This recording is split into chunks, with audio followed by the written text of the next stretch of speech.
Welcome to Season 6 of the Photo Ethics Podcast. I'm your host, Savannah Dodd, and I'm the founder of the Photography Ethics Center. Each week, I'll be talking with an accomplished photographer about the ethics of their practice.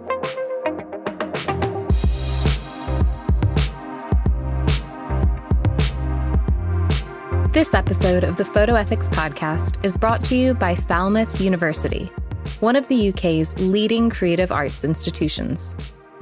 If you're a regular listener, you'll know that I'm passionate about education, especially education that is accessible. With flexible online learning through Falmouth University, you can study from anywhere, starting in January, May, or September. Join the university that has nurtured the award-winning photographers Justin Carey, who we interviewed in Season 1, and Rehab El-Dalil, who we interviewed in Season 4. Falmouth graduates have been featured in the New York Times, The Guardian, and the BBC. If you're passionate about photography and want to refine your practice, Falmouth's specialist photography courses are designed for you. Led by expert academics and industry-savvy tutors, you'll develop your critical thinking and create work that explores powerful themes on a local, national, and international scale. Search Photography at Falmouth to find out more.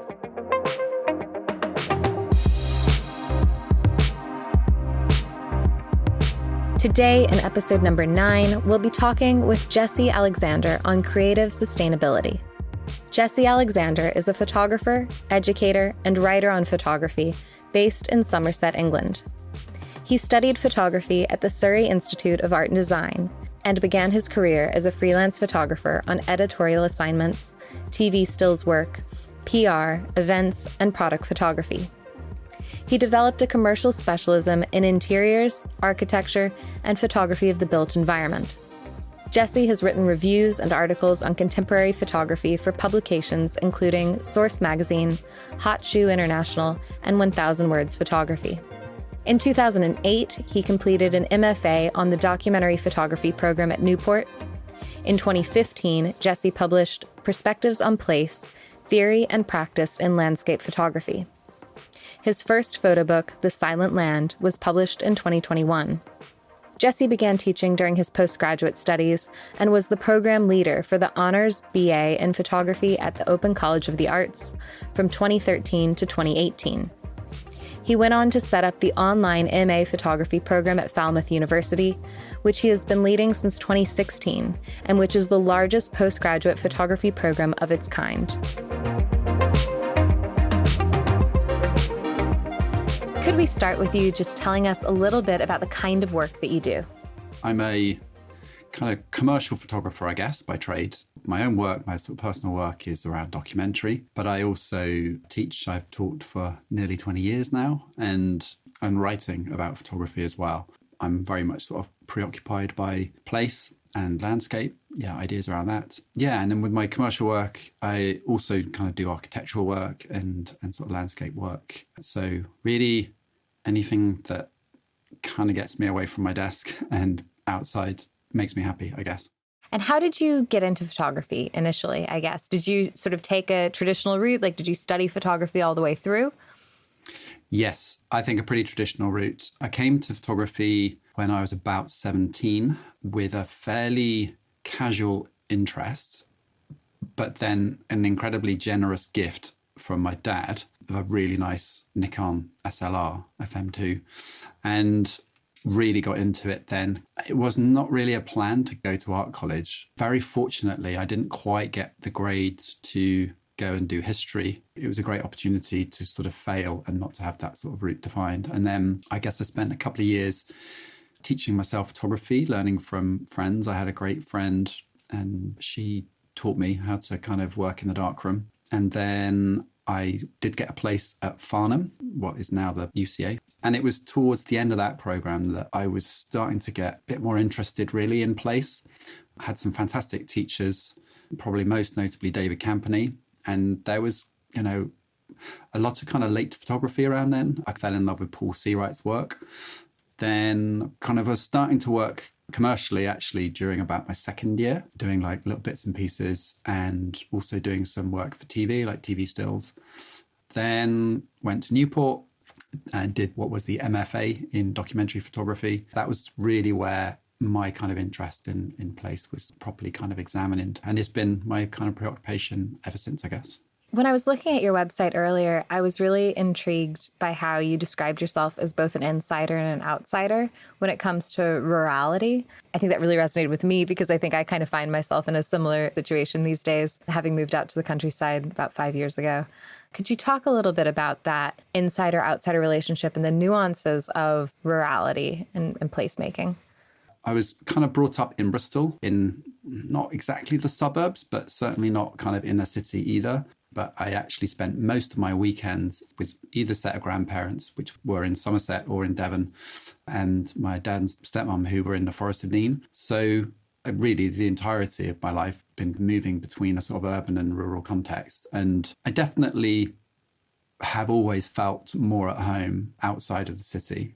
And I guess, to be quite frank, like some even kind of pretty decent bits of Bristol in the 80s and 90s actually were pretty grim. There was quite a lot of crime and violence. It's surprising, I think, that I kind of gravitated to where I felt safer. And I think kind of the first chance that I had was my late 20s. And who became my wife. We moved out of Bristol and into a village. And I've sort of been in this part of the world really ever since. So fitting in to a village is something I'm kind of quite conscious about. I've actually moved 5 times in the last decade. I mean, that's been quite interesting. Like the sort of challenges of renting, in the countryside means that if you need to move house, you probably won't be able to stay in the same village. And that can be quite difficult, I think, really, for putting down social roots and things. So that was a real eye-opener. And I do think, even as a white person with family connections to this part of the world that do go back actually several generations, I do feel that I'm a slight imposter, but I definitely just don't really care very much about that anymore. I just sort of feel a lot more personally sort of settled and a bit more at peace really with all of those things. I think that that's really interesting because I think that when we moved out to the countryside, we sort of encountered a similar thing of, we're the blow-ins. I wonder if that comes from a little bit of an urban and rural tension, especially when it comes to thinking about environmental policies and things. And I know a lot of your work deals with environmental issues. And so I guess I wonder, in that balance of urban and rural, how do you sort of visualize those maybe issues around environmentalism or industrial farming? It can be quite sensitive, I think, as well, when you're sort of coming into a community. I think, in terms of my practice, I think what I've always tried to look for are incongruities and contradictions and things. Some of the work I always come back to is Paul Graham's Troubled Land. I just love the sort of quite sometimes not so subtle, but often like very subtle signs that things are not as quiet and as pleasant as they first appear to be. And, I'm interested in landscape representation more broadly. So much of the form of landscape photography extends from traditional Western ideas of landscape and composition and so on and so forth. So it's always very difficult, I think, to get away from that. But I think you also need to acknowledge it and embrace it and actually embrace the power of it.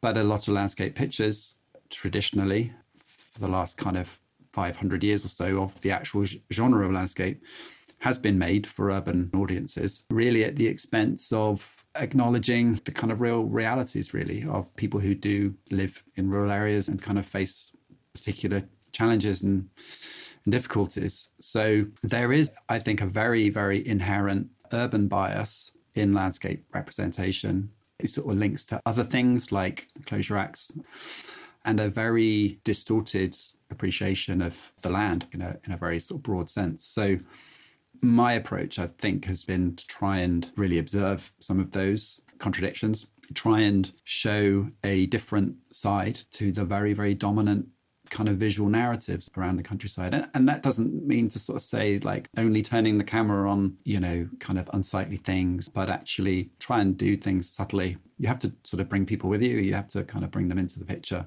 A slight tangent, but kind of that idea of drawing you in and then also kind of giving you a bit of a real kind of sense of horror. I'm thinking of Clive Landon's work, The Abyss, which he photographed the foot and mouth crisis, which, with the exception of lockdown and how that affected our access to land, the foot and mouth crisis was like really profoundly affected me. I was about 18 when that happened, and previously quite enjoyed pretty free access.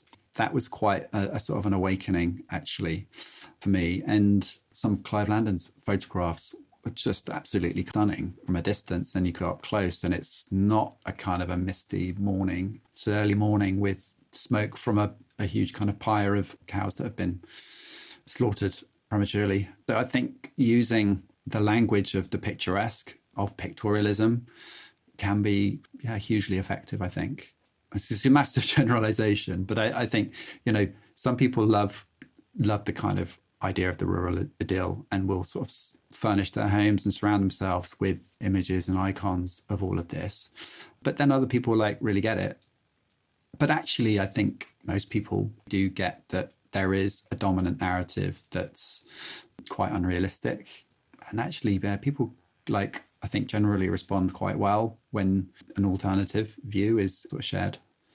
I guess one follow-up question that I would have about that is I think that social media has done quite a lot in terms of representations of rurality and sort of a quite idealized countryside life. I don't know. I think it's a particularly interesting climate to be making work that maybe contravenes that.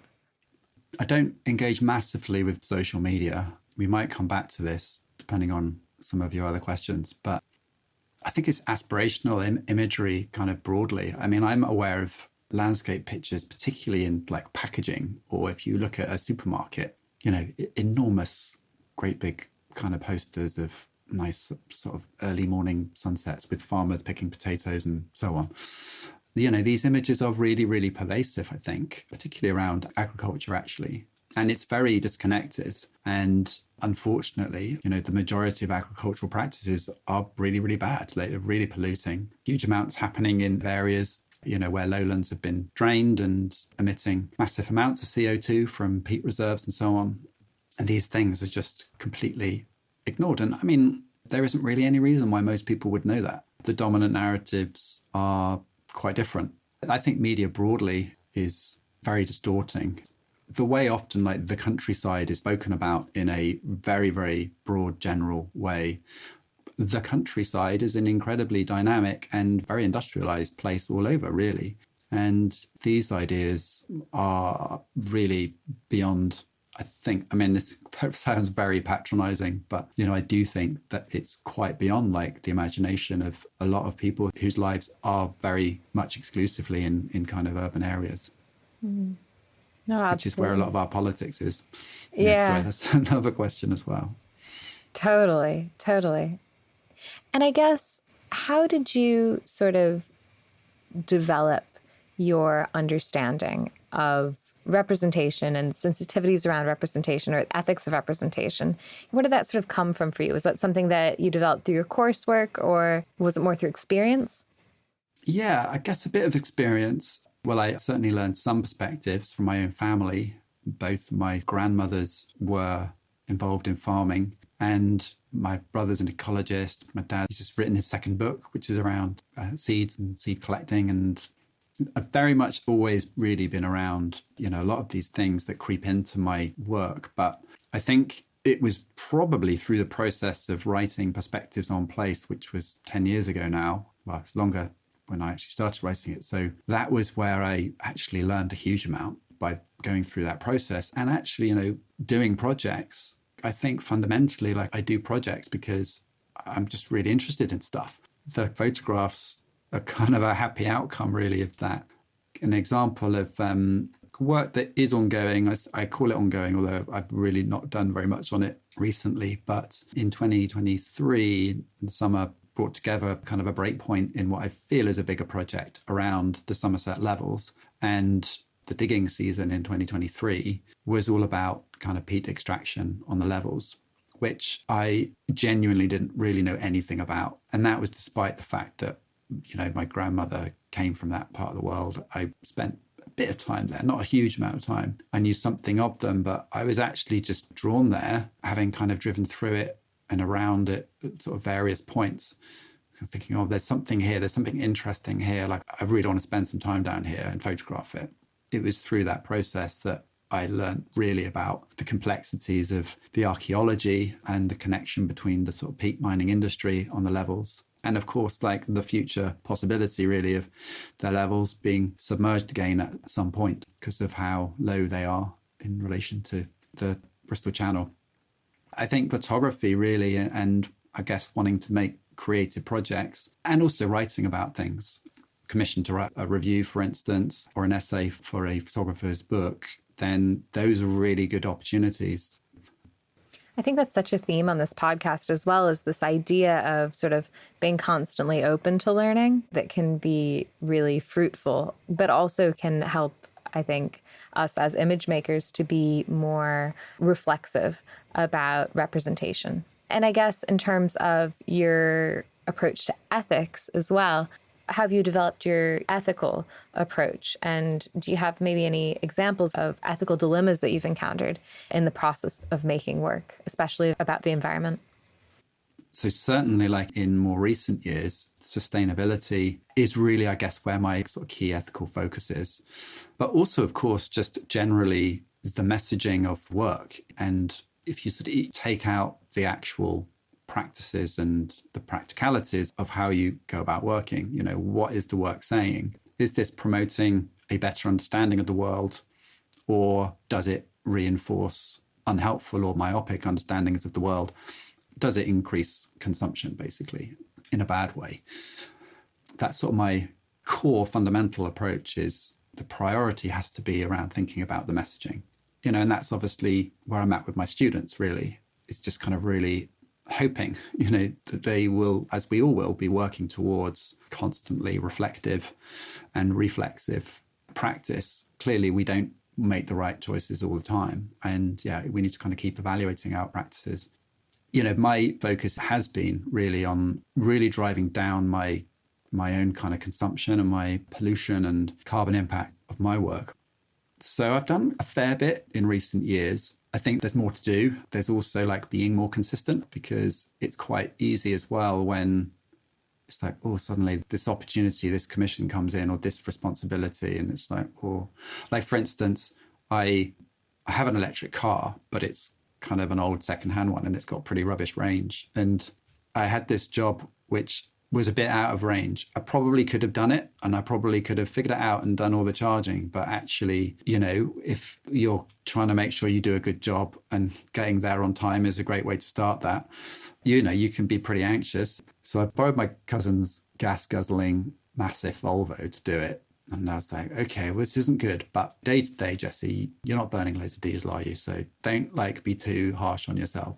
And anyway, the car had some problems with it. So I was actually going down the motorway. I was quite anxious because it did not feel right. I was like, what's better, like range anxiety or just like the anxiety of, is this car going to fall apart? So I think I learned a good lesson there, which is probably, yeah, just use your own wheels and figure out your charging and stop being pathetic about it. I think you have to kind of accept that you are going to not be the most greenest version of yourself, like every day and at every shoot. I think kind of net zero, or however you want to define a greenest possible practice, is a goal that you're working towards. I think if you keep berating yourself, then you'll probably just kind of give up and go, oh, it's not really worth it.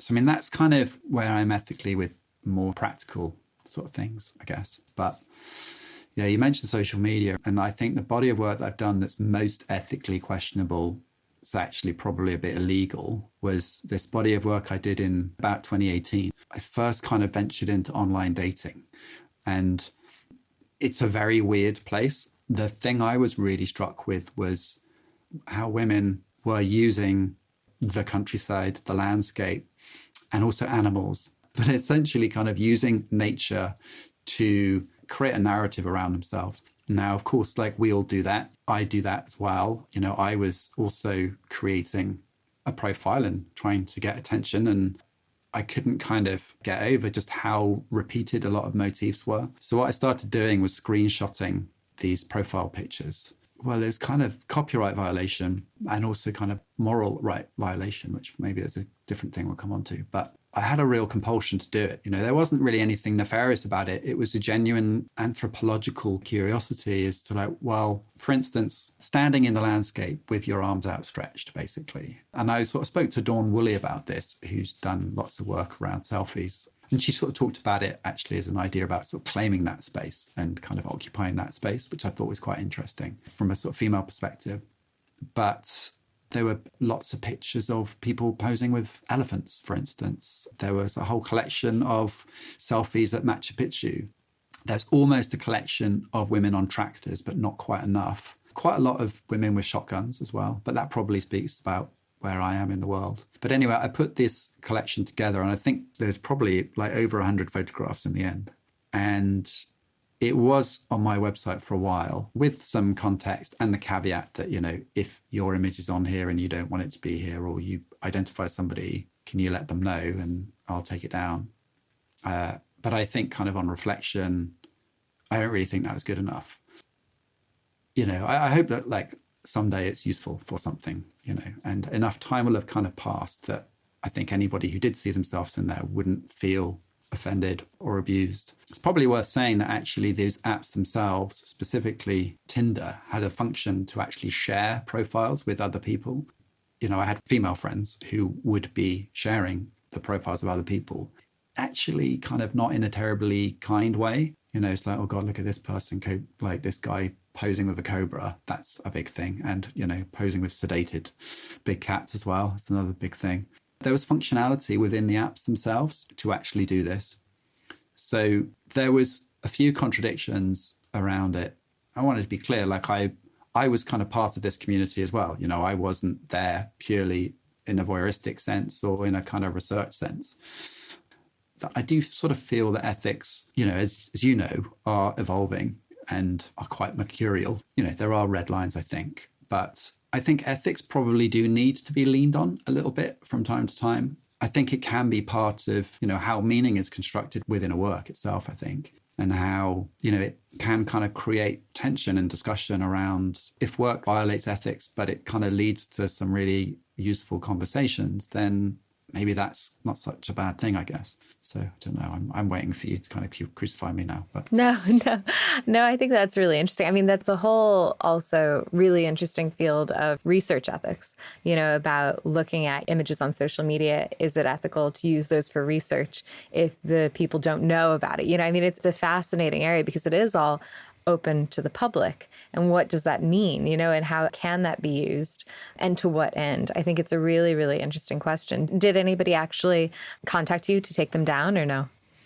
No, nobody did. It wasn't publicized very widely. Funnily, in terms of like probably all the bodies of work I've ever done, it was the thing that most of my closest friends really kind of related to. And people were really kind of well engaged with it. When I would see people, I would generally say, oh, this is what I'm up to at the moment. And so one friend did recognize another of their friends within. They're like, oh, that's so-and-so. I think at that point, there was something that really sort of hit home. That's like, this isn't data, these aren't just pixels, like these are people, and you need to really think about what you're doing here. No, I think that's a really interesting example because I think you hit on a couple of things, I think, in that example. One, which is sort of the context-specific nature of ethics, thinking through these questions. And there may be instances in which a photographer might deem a project like that, the message or the impact or whatever the end result is could supersede potential concerns for people's privacy or how people's images are being used or copyright. And I can imagine that there are situations in which photographers would make that decision. And so I think that idea of thinking through, the ethics on a project-specific basis is a really important point. But I think you also hit on a really important point about being reflexive and being open to changing and to adapting your ethics. As you said, like ethics being very changeable, but I think that sometimes it's very easy to get locked into something or to get very passionate about a project and to resist that type of ongoing questioning, which is really fruitful and which is really important. And which does sometimes lead to different opinions down the line, like you're describing. And I think being okay with that and even sharing that, I think is massively important, because how else are we going to learn about these things? How else are we going to have these conversations? So I really appreciate that. And I guess to follow up on that, how do you approach ethics when you're working with students as a lecturer at Falmouth? What does that look like? Or in general, how do you deal with representation? Or how does that all sort of feed into your teaching? On the MA, the postgraduate course, we don't have a kind of an ethics approval process. I also work on the postgraduate research PhD program, which has a very rigorous kind of ethics process.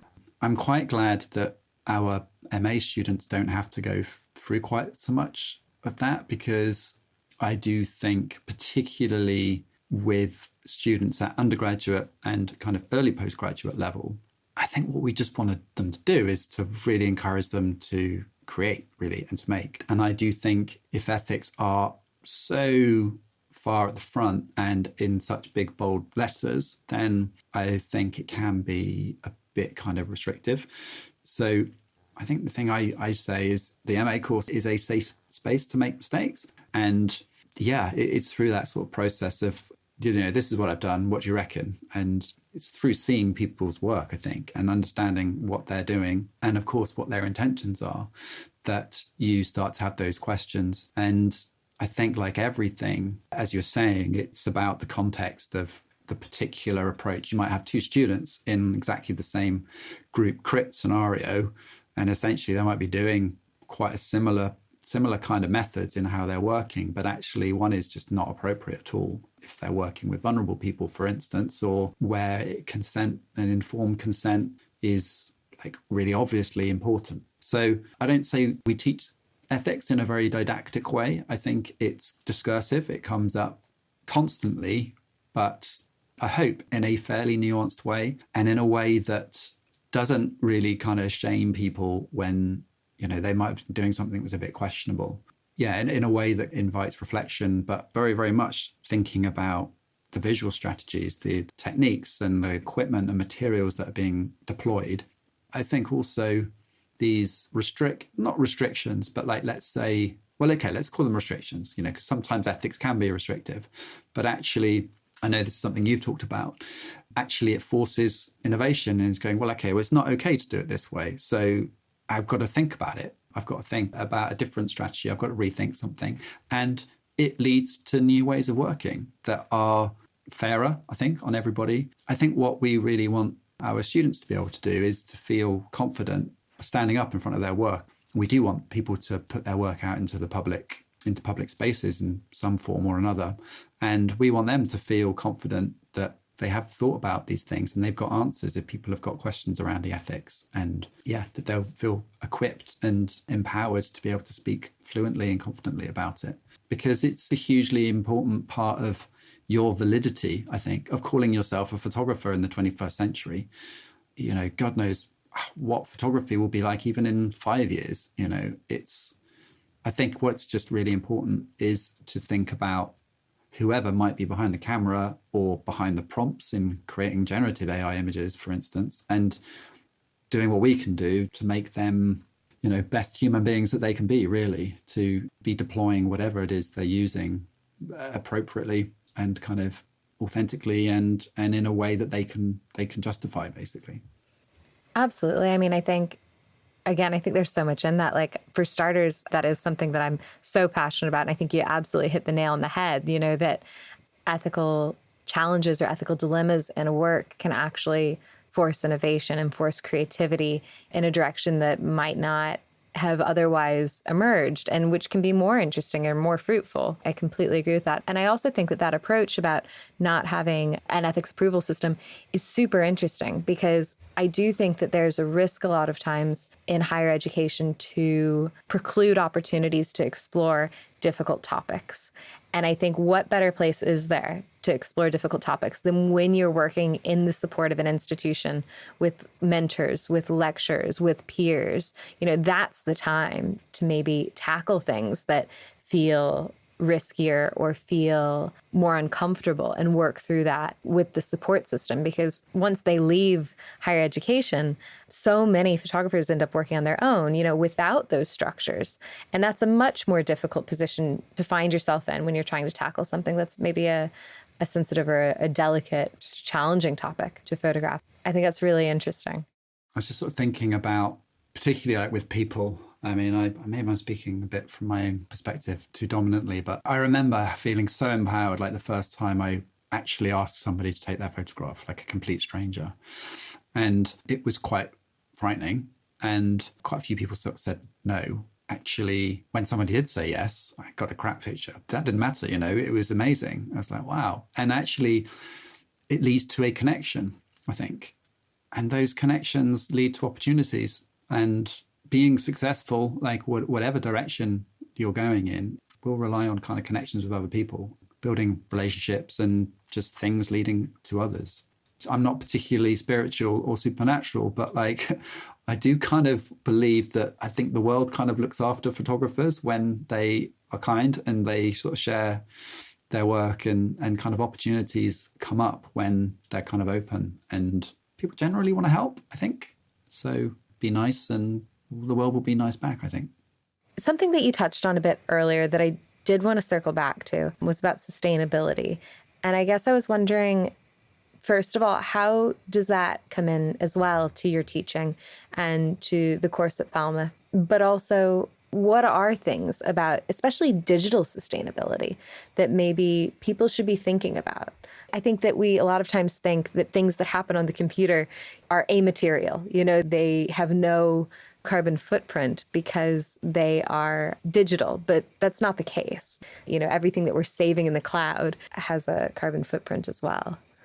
The MA was first written in kind of 2016. To be honest, I wasn't really thinking about environmental sustainability at all. Sustainability to me meant sustaining your creative practice in a viable way, not necessarily in a kind of consumerist economic way, but being creative, basically. And then in around 2019, like many people, I was kind of heading to the sort of height of my climate anxiety. And the university actually declared, like others, declared a kind of an emergency. I'm going to sort of say what went through my head at the time. I wanted to make sustainability as important as ethics. And actually at the time, I kind of had a distinction between ethics and sustainability. And then since that time, I've really realized that actually they are two sides of the same coin.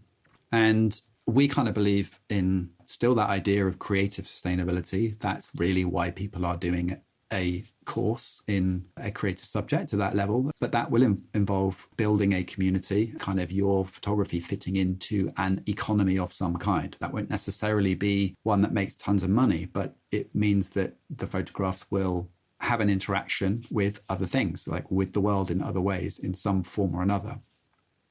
And then, of course, the actual impact, the legacy potentially in pollution terms, but not necessarily. But, what is left behind and what do you need? Do you need a space to work? Do you need a desk? Do you need a computer? Do you need what sort of camera do you need? We begin that conversation right from the beginning, and we ask students to write an impact assessment plan. Both the end of the sort of first module as they're thinking about how they're going to go about the main body of the program.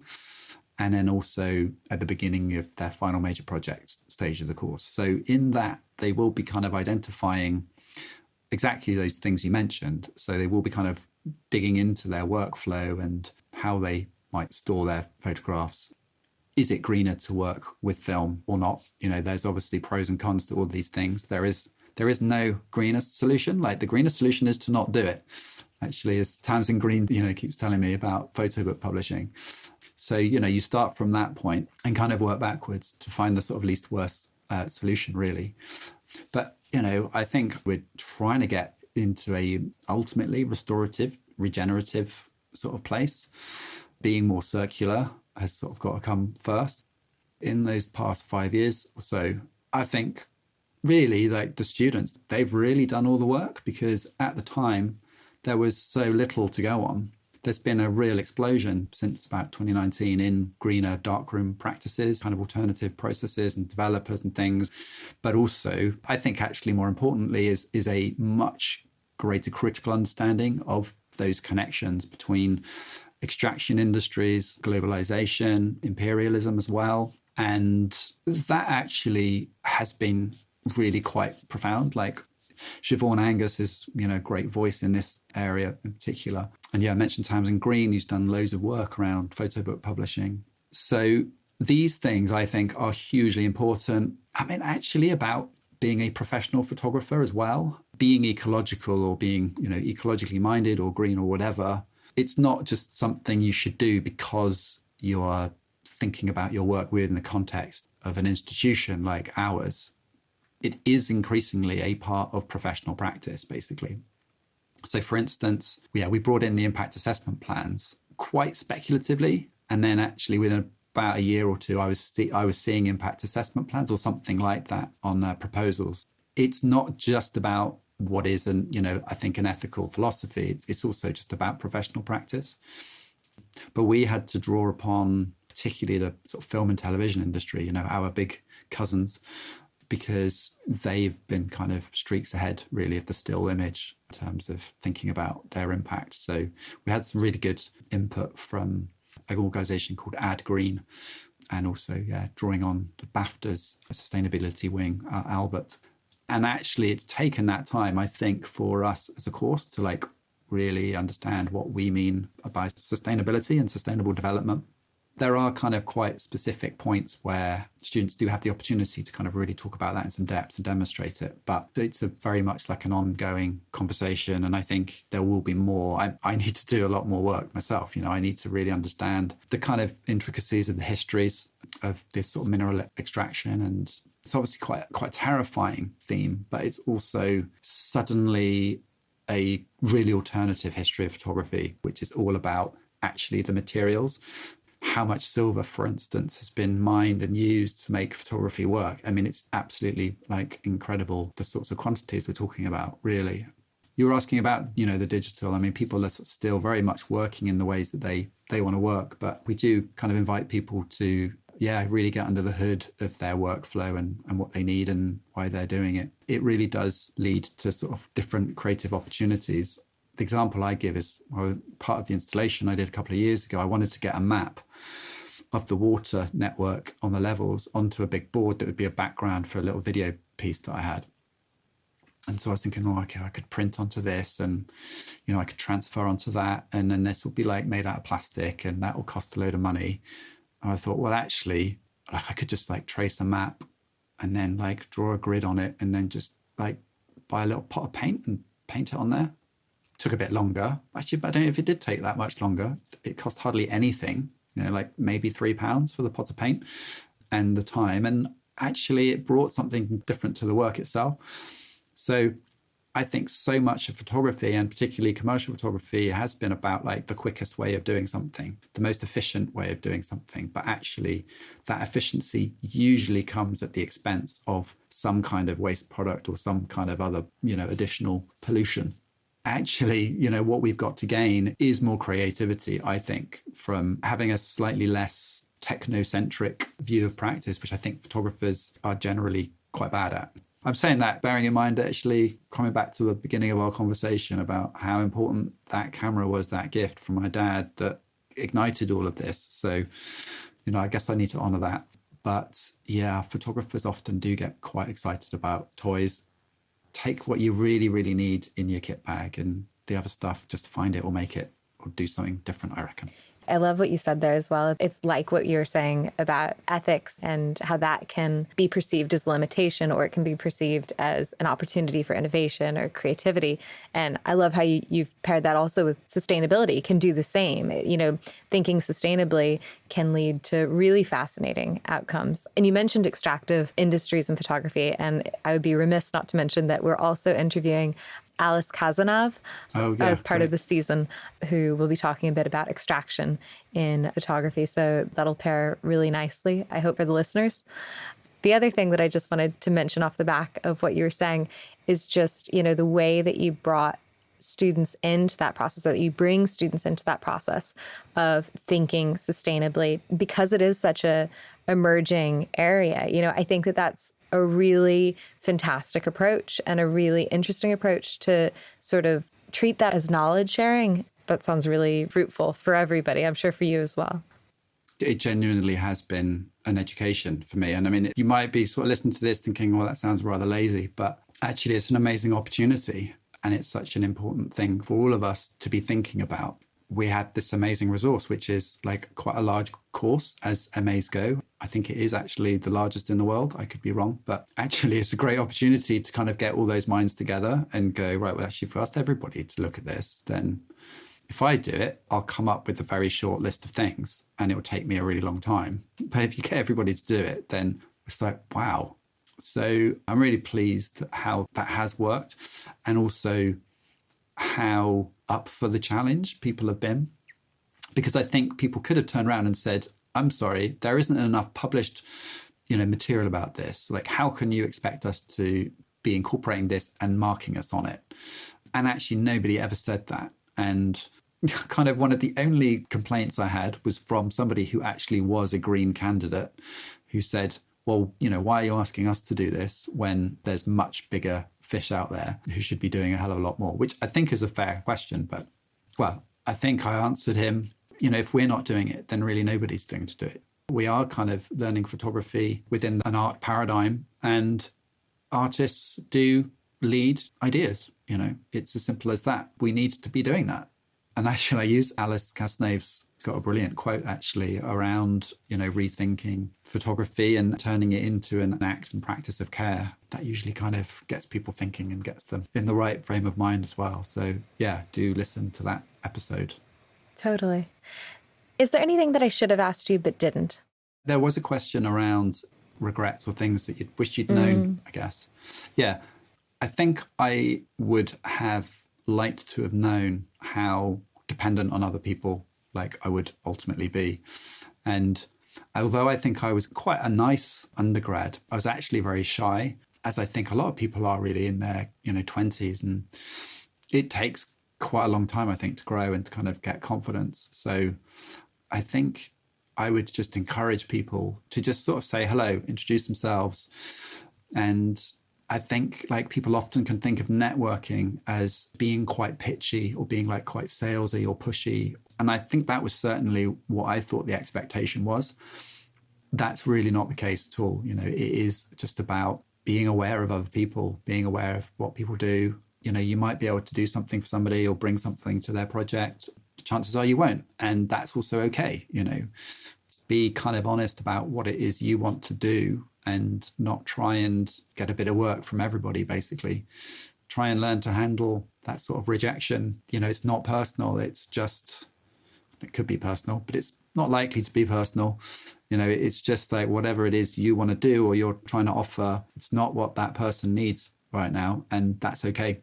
Don't be put off and keep finding your kind of network and your people, basically, because it is what makes the industry go round entirely. And it's not like, I don't think it's particularly dark and corrupted and nefarious. Other people do have different experiences of the sort of photography industry, but actually it's full of people who are really passionate about photography and who actually want to see the best and they want to support the best. And, they do want to progress the medium. So put yourselves out there and just get involved. No, absolutely. And the last question that I like to ask everyone on the podcast is, what does photography ethics mean to you?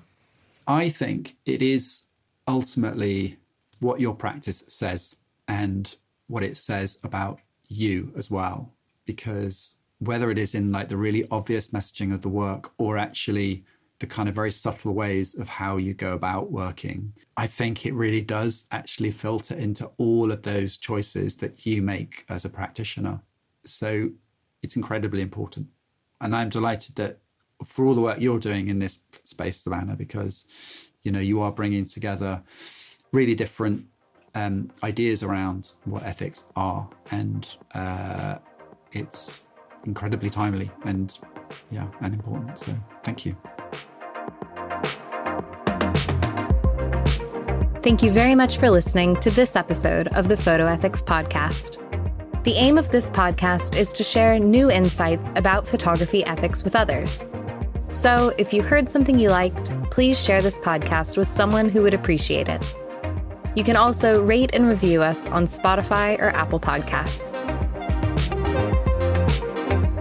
This episode of the Photo Ethics Podcast is sponsored by Falmouth University, one of the UK's leading creative arts universities.